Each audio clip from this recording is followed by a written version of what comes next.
अस्सलाम वालेकुम। मैं हूं आपका अपना दोस्त डॉक्टर महबूबुर रहमान और आज मैं आपको एक ऐसी शख्सियत से मिलवाने जा रहा हूं जो कि वेट हैं और ब्रुनाई दारुस्सलाम में एज अ पेट प्रैक्टिशनर काम कर रहे हैं और रिसेंटली उन्होंने ब्रुनाई दारुस्सलाम मूव किया है।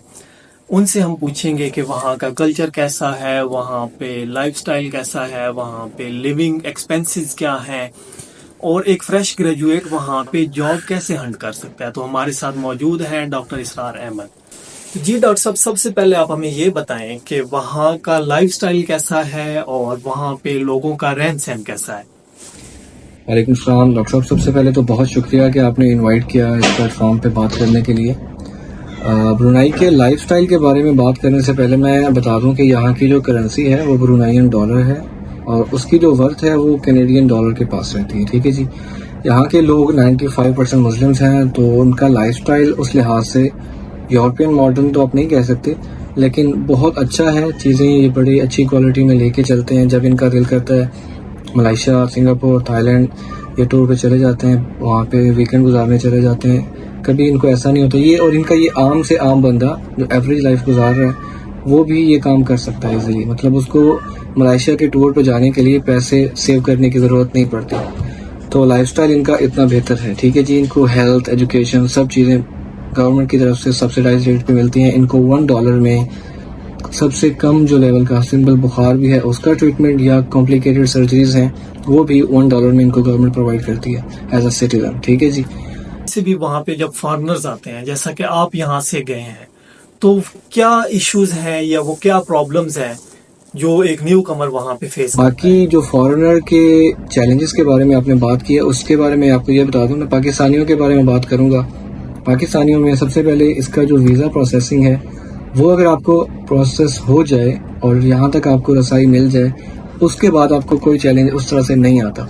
लेकिन वीज़ा में मसला ये है कि इनकी वीज़ा प्रोसेसिंग इंतहाई स्लो है। मेरा जो वीज़ा प्रोसेस इन्होंने करवाया था उसमें लगभग 5.5 माह लगे थे। मुझे एक वक्त पे ऐसा लगा था कि इन्होंने शायद मेरे साथ ड्रामे लगाए हुए हैं और वीज़ा प्रोसेसिंग इन्होंने रोक दिया है। ठीक है। लेकिन 5.5 माह के बाद इन्होंने कॉन्टेक्ट किया कि जी आपका वीज़ा प्रोसेस हो गया है। बाकी ये आपको टिकट, एयर टिकट सब चीज़ें ये खुद देते हैं। आपकी इंश्योरेंस खुद करवाते हैं, यहाँ पे आपका मेडिकल खुद करवाते हैं ये लोग, और बाकी सारी चीज़ें स्मूथ हैं। इस तरीके से आपको कोई प्रॉब्लम्स नहीं आते हैं। ठीक है जी। लेकिन दूसरा प्रॉब्लम जो मैं पाकिस्तानियों के लिए समझता हूँ वो ये है कि यहाँ पे आके आपको जो इनका खाना है वो आपको पसंद नहीं आएगा। उसकी रीज़न ये है कि इनका स्टेपल फूड है बॉइल्ड राइस, और साथ में ये चिकन खाते हैं या वेजिटेबल खाते हैं, तो वो 4 से 5 दिन में अगर आपको रोटी ना मिले तो आप तंग पड़ जाते हैं एज अ पाकिस्तानी। ठीक है। तो उसके 2 सोल्यूशन हैं। पहला तो ये है कि आप किसी इंडियन या पाकिस्तानी बेस्ड रेस्टोरेंट से खाना खा लें, लेकिन वो इंतहाई महंगा पड़ता है। उनका एक टाइम का खाना आपको मिनिमम $10 से $12 का पड़ता है। तो इस लिहाज से अगर आप चलते हैं तो मिनिमम आप पर मंथ $500 से $600 उड़ा बैठेंगे, जो पाकिस्तानी तकरीबन लाख सवा लाख बनता है। ठीक है। दूसरा तरीका का ये है कि आप अपना खाना खुद बनाएं और वो आपको काफ़ी सस्ता पड़ जाता है और उसमें क्वालिटी तो फिर आपके हाथ में रहती है, आप जिस तरीके से उसको मैनेज करना चाहें। मेरे ख्याल से सिर्फ यही 2 चैलेंजेस हैं, बाकी चीज़ें बहुत स्मूथ रहती हैं। ये आपको ड्राइवर देते हैं, गाड़ी देते हैं। अगर आपको खुद गाड़ी चलाना आती है तो ये आपको गाड़ी दे देते हैं स्टाफ हाउस से क्लिनिक आने तक के लिए और लेके जाने के लिए। ठीक है। तो उसमें कोई प्रॉब्लम नहीं है। समटाइम ये आपको ड्राइवर दे देते हैं। तो बाकी सारी चीज़ें स्मूथ हैं, इजीली सारी चीज़ें अवेलेबल हैं। किसी भी तरह के आपको हलाल खाने में मसला नहीं आता। हलाल खाना इजीली अवेलेबल है यहाँ पे। मेरा नेक्स्ट क्वेश्चन आपसे सैलरी के बारे में है, जो कि बहुत से लोग बताने में हेजिटेट करते हैं, लेकिन हमारे ऑडियंस को बताना पड़ेगा कि वहाँ पे सैलरी पैकेजेस क्या हैं और जब एक फ्रेश ग्रेजुएट यहाँ पे से अगर वहाँ पे उसकी जॉब होती है तो क्या सैलरी एक्सपेक्टेशंस होनी चाहिए। सैलरी के बारे में डॉक्टर साहब मैं आपको ये बताऊं कि सैलरी की जो रेंज है वो $1000 से लेके $3000 तक ऑन एन एवरेज चलती है। ठीक है। अगर आप फ्रेशली आए हैं यहाँ पे तो आपको, अगर आप पाकिस्तानी हैं तो आपको ये 1500 पे रख लेता है। $1500 का मतलब है कि आप 3-3.5 लाख रुपए कमा रहे हैं और उसमें से आप कम से कम बिल्कुल ना चाह के भी तकरीबन 2,70,000-80,000 तक आप सेव कर सकते हैं। ठीक है। तो ये एक अच्छी खासी इनकम है एक फ्रेश ग्रेजुएट के लिए जो यहाँ पे आके रहता है। और आपको यहाँ पे एज अ वेट नर्स काम करने की ज़रूरत बिल्कुल नहीं है। आप यहाँ पे वेट डॉक्टर के लिए अप्लाई करें। अगर आपकी जॉब होती है तो आपको यहाँ पे वेटनरी डॉक्टर के तौर पे ही काम करना पड़ेगा। ठीक है जी। और बाकी अगर आप 3000 पे चले जाते हैं तो वो तो फिर बेहतरीन है। अगर आप नहीं कोई भी टेस्ट नहीं दिया हुआ, BCSE नहीं किया हुआ, नेवली नहीं किया हुआ, फिर भी अगर आपको यहाँ पे 6-7 लाख रुपए कमाने का मौका मिल रहा है तो ये बहुत अच्छा है। और यहाँ पे ऐसे डॉक्टर भी मैं उनको जानता हूँ जो $5,000-6,000 भी सैलरी ले रहे हैं आराम से। तो ये एक अच्छा खासा पैकेज है। बाकी आप जो है ना अच्छे तरीके से इसको मैनेज कर सकते हैं और आपको यहाँ पे बोनस भी मिलते हैं, आपको सर्जरी पे कमीशन भी मिलती हैं। डॉक्टर साहब, जब कोई मिडिल क्लास फैमिली से कोई बंदा बाहर जाता है तो उसने अपनी फैमिली को भी सपोर्ट करना होता है, तो आप हमें थोड़ा सा एक रफली एस्टिमेट दे दें कि वहाँ पे लिविंग एक्सपेंसेस क्या हैं और एक मिडिल क्लास बंदा अपनी सेविंग कर सकता है और अपनी फैमिली को कितना सपोर्ट कर सकता है। लिविंग एक्सपेंसेस में सबसे पहले आपका खाना है जी। खाना आप अगर अपना खुद बनाते हैं तो आप $150 में अच्छे तरीके से अपना एक महीना गुजार सकते हैं और इसमें सब चीज़ें आ जाती हैं। आप अच्छा खाना खाएं बेहतरीन क्वालिटी के साथ और पेट भर के खाएं, बेहतरीन आपका 150 में गुजारा हो जाता है। गुजारा नहीं होता, अच्छा खाना आप खा लेते हैं। दूसरी बात है इंटरनेट यहाँ पे बहुत महंगा है। बहुत से मुरादी है कि $50 या $60 में आपको 25 GB मिलता है और 25 GB वो आपके लिए सफिशिएंट नहीं होता। तो कुछ लोग लकी रह जाते हैं, उनको फिर इस तरीके से शेयरिंग पे वाईफाई मिल जाता है। जैसे मेरा एक इंडियन के साथ एक अच्छा मामला चल रहा है, वो सिर्फ $10 में से पर मंथ लेते हैं और मैं $10 में पूरे महीने वाईफाई यूज़ करता हूँ, ठीक है। तो वो बड़ा सस्ता पड़ जाता है मुझे। और बाकी क्लिनिक पे जब हम लोग आते हैं तो क्लिनिक पे तो वाईफाई उन्होंने हमें प्रोवाइड किया होता है, ठीक है। बाकी चीज़ें भी सस्ती हैं यहाँ पे। मैं इनके अक्सर रेट्स को कंपेयर कर रहा होता हूँ विद पाकिस्तान, तो अक्सर चीज़ें ऐसी हैं जिनमें आप पाकिस्तान और इनकी कीमतों को बिल्कुल बराबर पाते हैं। लेकिन कुछ चीज़ें महंगी हैं, जैसे अब दूध है। दूध यहाँ पे तकरीबन $2.5 का पर लीटर है, तो वो पाकिस्तान के हवाले से तो वो ₹500 का बन जाता है 1 लीटर। इस तरीके से आटा भी यहाँ पे उस लिहाज से थोड़ा सा महंगा पड़ता है आपको। जी डॉक्टर साहब, जिस तरह आप बता रहे हैं कि वहाँ पे दूध जो है वो काफी एक्सपेंसिव है, तो मेरे ख्याल से आप तो वहाँ पे कभी दूध पियेंगे ही नहीं। तो जी डॉक्टर साहब, मैं क्योंकि चाय बनानी होती है तो मैं दूध पीता हूँ, बिल्कुल मैं यूज़ करता हूँ दूध। तो मेरा नेक्स्ट क्वेश्चन आपसे ये है कि आप पहले यहाँ पे इस्लामाबाद में प्रैक्टिस करते रहे हैं और अभी आपने माशाल्लाह से ब्रुनाई दारुस्सलाम मूव कर गए हैं, तो क्या मेजर डिफरेंसेस हैं जो कि आपने यहाँ की प्रैक्टिस और वहाँ की प्रैक्टिस में फील किए हैं?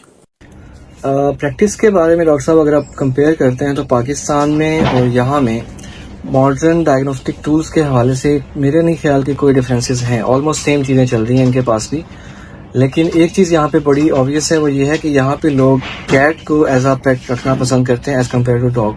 बहुत कम लोग हैं, ना होने के बराबर हैं, जिन्होंने डॉग को एज आ पेट रखा हो यहाँ पे। और दूसरी बात यह है कि यहाँ पे एक एक पेट ओनर के पास 50-50 बिल्लियों का होना ये मामूल की बात है। मेरे पास यहाँ पे क्लिनिक्स में लोग आते हैं, एक एक ओनर के पास 5-5, 6-6 बिल्लियाँ होती हैं। वो कहते हैं जी हमें कोई इकट्ठे एक ही दिन में स्प्रे करवाना है, ठीक है। तो ये बल्क में बिल्लियाँ रखते हैं। 150, 200 बिल्लियों के ओनर भी यहाँ पे मैंने देखे हैं। इन्होंने अच्छा खासा और उनकी क्वालिटी को भी बड़े अच्छे तरीके से मैनेज करते हैं। और एक डिफरेंस और है जो पाकिस्तान की और यहाँ की प्रैक्टिस में है। अगर आप पाकिस्तान में प्रैक्टिस करते हैं, मैंने 3 साल प्रैक्टिस किया पाकिस्तान में, मुझे याद पड़ता है मेरे पास क्लाइंट्स आते थे, वो गूगल से नया नया पढ़ के 4 चीज़ें हमें डिवर्मिंग के बारे में जब वो क्वेश्चन करते हैं तो 1.5 घंटा हमारा दिमाग खा जाते हैं। इवन हमें उनको सॉल्ट नेम और उनके जो मैकेनिज्म ऑफ एक्शंस हैं वो सारी चीज़ें अक्सर एक्सप्लेन करना पड़ती हैं एक वेटनरी डॉक्टर को। तो ये एक इंसल्ट आमेज इसको मैं कह सकता हूँ कि जी ये एक आपकी तौहीन है एक वेट की, कि आपसे एग्ज़ाम लिया जा रहा है आपसे सिर्फ डिवर्मिंग करवाने से पहले। लेकिन उस हिसाब से अगर आप यहाँ के क्लाइंट्स को कंपेयर करें, वो आपको बड़ी रिस्पेक्ट देते हैं एज अ वेट। वो आपकी अच्छी खासी इज्जत करते हैं। जो बात आपने कर दी है वो फाइनल होती है, उस पर कोई ऑब्जेक्शन किसी को नहीं होता और उसको एज अ रिस्पेक्ट ट्रीट किया जाता है। यहाँ पे ये तरीका कार नहीं है कि आपसे जो 200 क्वेश्चन करने के बाद क्लाइंट ये कह दिए आपने तो 165 नंबर क्वेश्चन का आंसर सही नहीं दिया, तो मैं जो है ना आप पे ट्रस्ट नहीं कर रही हूँ या ट्रस्ट नहीं कर रहा हूँ, ठीक है। तो ये चीज़ मुझे नहीं पसंद। पाकिस्तान में इस चीज़ में हम सबको जो है ना काम करने की ज़रूरत है। हम लोग इंसल्ट करना बहुत पसंद करते हैं पाकिस्तान में किसी भी प्रोफेशनल की। यहाँ पे वो चीज़ नहीं है। तो यहाँ पे जब भी आप आते हैं तो इस चीज़ में आपको बड़ा मार्जिन है। लोग आते हैं। डॉक्टर साहब, आपको पाकिस्तान के हालात का आइडिया है, जॉब की काफ़ी शॉर्टेज है यहाँ पे, लोग जो है वो बाहर अप्लाई करना चाह रहे हैं, तो अगर हम ब्रुनाई दारुस्सलाम की बात करें तो आप हमारे ऑडियंस को कुछ गाइड कर देंगे कि जॉब हंट कैसे करनी है, क्या प्रोसीजर है जिसके थ्रू वो ब्रुनाई दारुस्सलाम में जॉब हासिल कर सकते हैं।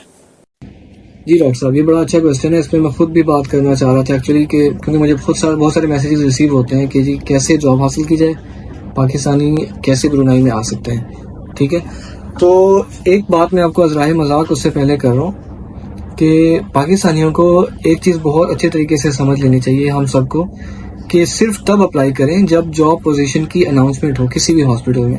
हम क्या करते हैं, जैसे ही कोई पाकिस्तानी किसी दूसरे कंट्री में जाता है, उसको जॉब मिल जाती है, हमने फ़ौरन से पहले उस जगह पे अपनी सीवी भेज देनी है, और उन्होंने जो है हेलो तक का आपको रिस्पांस नहीं देना उस सीवी के आंसर में। ठीक है, आपने फिर उससे क्या हो जाना है, आपने जो है ना निराश हो जाना है, आपने परेशान होकर बैठ जाना है कि जी वहाँ से रिजेक्शन आ गई मुझे। ठीक है, उस डॉक्टर को आपके उस अप्लाई करने से जो पाकिस्तानी वहाँ पे गया उसका कोई नुकसान नहीं होना, क्योंकि उसकी वहाँ पे जॉब हो चुकी है। फर्स्ट ऑफ ऑल उसको वहाँ पे कॉन्ट्रैक्ट मिल चुका है, तो उसका रिस्क कहीं नहीं जा रहा आपके अप्लाई करने से। तो कोई भी इस चीज़ को माइंड नहीं करता। कुछ लोग ये समझते हैं कि पाकिस्तानी जो बाहर हायर हो गए तो हम वहाँ पे अप्लाई करेंगे तो शायद वो माइंड कर जाए। आप हम लोग हमसे पूछ लें, वैसे कोई मसला नहीं है, हम आपको बता देंगे कि जी जॉब पोजीशन है या नहीं है। अच्छा, नुकसान की मैं बात बता दूं, जॉब पोजीशन ना होने के बावजूद जो आप अप्लाई करते हैं उसमें आपका नुकसान ये होता है कि आपने अप्लाई कर दिया, आपको रिस्पांस नहीं आया, फिर ये होता है कि 4-6 महीने के बाद उस सोशल मीडिया पे, जो भी उस क्लिनिक का सोशल मीडिया चैनल है, वहाँ पे जब जॉब पोजीशन की अनाउंसमेंट होती है तो आपने वहाँ पे अप्लाई नहीं करना, क्योंकि आपको वहाँ से रिजेक्शन आया था, आपने उसको देखना ही छोड़ देना है। ठीक है, आप देखते नहीं उस चीज़ को कि जॉब पोजीशन आई है या नहीं है। तो सबसे मेरी यही रिक्वेस्ट है कि आप जो है ना, जहाँ पे भी कोई पाकिस्तानी जाता है आप उसको ज़रूर देखें, उसके सोशल मीडिया चैनल्स की अच्छे तरीके से छानबीन करें और वेट करें कि वहाँ पे नेक्स्ट जॉब पोजीशन कब अनाउंस होती है। जैसे ही जॉब पोजीशन अनाउंस हो, आप फ़ौरन से पहले वहाँ अप्लाई कर दें, और बेशक तब उस डॉक्टर से ज़रूर रब्ता करें जो आपका पाकिस्तानी वहाँ पे काम कर रहा है। उससे पूछें, सारी डिटेल नहीं, वो आपको बताएगा। कोई भी माइंड नहीं करता, पाकिस्तानी हेल्प करते हैं, ऐसा नहीं है कि कोई नहीं करता, थोड़े बहुत होंगे, वो तो हर जगह ही होते हैं। दूसरी बात, क्या क्या मीडिया है जिनके थ्रू जॉब जो है वो सर्च आउट की जा सकती है, डिफरेंट सोशल मीडिया, या आप अपना एक्सपीरियंस बता दें, आपने किस तरह जॉब हासिल की वहाँ पे। इम्पॉर्टेंट बात है, फ्रेश ग्रेजुएट्स को वो समझ लेनी चाहिए कि लिंक्डइन एक बहुत ही अच्छा टूल है to get a job. Pakistan में हमारा मसला ये है कि हम इस चीज़ को तो पसंद करते हैं कि किसी की भी पाकिस्तानी की मिन्नत कर ली जो बाहर बैठा हुआ, या किसी भी वहाँ की HR की मिन्नत तरले कर लिए कि भाई मुझे रख लो, वो नहीं रखेंगे। उनके पास जॉब पोजीशन जब तक नहीं होगी वो नहीं रखेंगे। इससे बेहतर है कि अपना जो है ना इज्जत नफ्स को मजरू किए बिना आप सबसे पहले लिंक्डइन पे जाएं, अपनी प्रोफाइल जनरेट करें। अगर पहले से है तो उसमें आप अपने कनेक्शंस बिल्ड करें। आपके कनेक्शंस मिनिमम 1000 से अबव होने चाहिए। जिस दिन आपके 1000 कनेक्शन हो गए, मैं आपको गारंटी से कहता हूँ, मुझे इतना भरोसा है इंशाल्लाह अल्लाह ताला की ज़ात पे, कि जब आपको 1000 जो लिंक्डइन के कनेक्शंस हैं वो आप क्रॉस करते हैं और आप कम से कम महीने में 2 से 3 पोस्टें कर रहे हैं अपनी परफॉर्मेंसेस की, आपने कोई सर्जरी की है, आपने इवन चाहे सिंपल डिवॉर्मिंग भी की है, उसकी पिक्चर अपलोड कर दें। आप वो चीज़ें कर रहे हैं और उस पर अपलोड कर रहे हैं और आपने 1000 कनेक्शन बना लिए हैं, लोग आपको अप्रोच करेंगे। और मैं आपको उसकी एक सिंपल एग्जांपल देता हूँ। मैं बहुत ज़्यादा अपने आप को ये नहीं समझता कि मैं बहुत ही बड़ा डॉक्टर बन गया हूँ तब मुझे यहाँ पे जॉब मिली, ऐसा कुछ भी नहीं है। मुझे 2022 में कतर से एक मेरे लिंक्डइन के इनबॉक्स में HR का मैसेज आया कि जी आपको यहाँ पे हमारी फैसिलिटी में जॉब करनी है, तो आप अगर इंटरेस्टेड हैं तो आप हमें बताएं। ठीक है, और उन्होंने ऐसा क्यों किया, क्योंकि मेरे लिंक्डइन पे कनेक्शन अच्छे खासे थे और साथ में मैं हर महीने में कम से कम 2 से 3 पोस्ट किया करता था कि जी छोटा मोटा मैंने काम किया उसको भी मैंने पोस्ट कर देना। उससे ये होता है, लोगों को फ्रेश ग्रेजुएट्स चाहिए होते हैं, लोगों को इनएक्सपीरियंस बंदे भी चाहिए होते हैं, ताकि वो उनको लो सैलरी पे एक बंदा मिल जाए। और दूसरी बात यह है, वो चाहते हैं कि आपको अपने हिसाब से वो ट्रेन करते हैं। ठीक है, वो पाकिस्तानियों की ट्रेनिंग पे ज़्यादा भरोसा करते नहीं, वो आपको अपने हिसाब से ट्रेन करना चाह रहे होते हैं। तो फ्रेश ग्रेजुएट्स को इजीली जॉब मिल सकती है अगर आप लिंक्डइन को अच्छे तरीके से उसको मैनेज करें, उसको अपडेटेड रखें, अपनी जो प्रोफाइल है उसको अट्रैक्टिव बनाएं।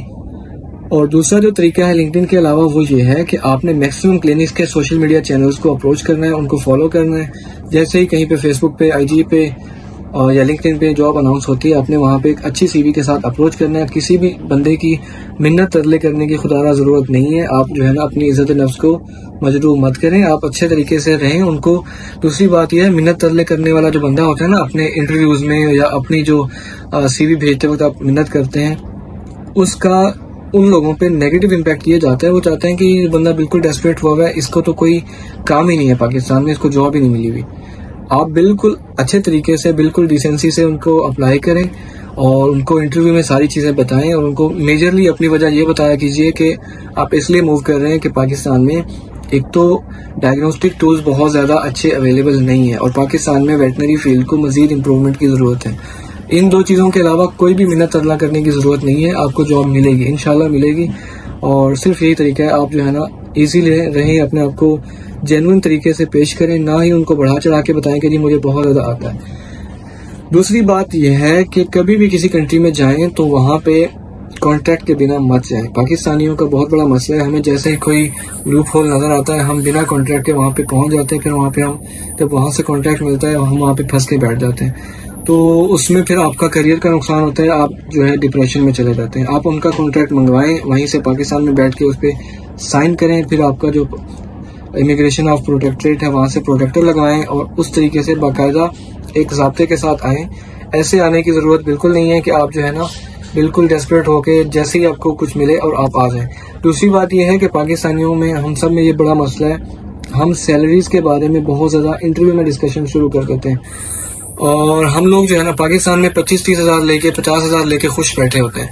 यहाँ पे किसी को अगर 1.5 लाख मिलता है ना, वो कहता है सैलरी तो कम है भाई, और वो उसको छोड़ देते हैं। और वो सबसे बड़ी बेवकूफ़ हरकत होती है, क्योंकि आपको अगर वो आप उसको अवेल करते हैं, फ्यूचर में आपको अपॉर्चुनिटीज़ उससे अच्छी मिलती हैं, आपको सैलरी उसी कंट्री में भी बढ़ सकती है, आप शिफ्ट कर सकते हैं किसी दूसरे कंट्री में, उसी कंट्री में किसी क्लिनिक पे।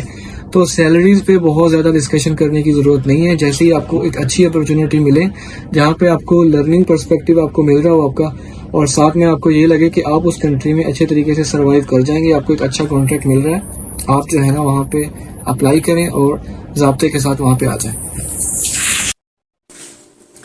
Thank you so much, Dr. Israr, for your precious time and valuable information you shared with us.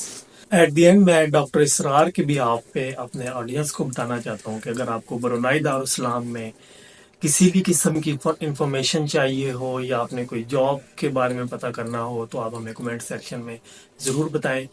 आप अपना दोस्त का प्लेटफॉर्म यूज़ करते हुए किसी भी किस्म की इंफॉर्मेशन हासिल कर सकते हैं और इस तरह की मज़ीद पॉडकास्ट देखने के लिए हमारे चैनल को लाइक करें, शेयर करें और सब्सक्राइब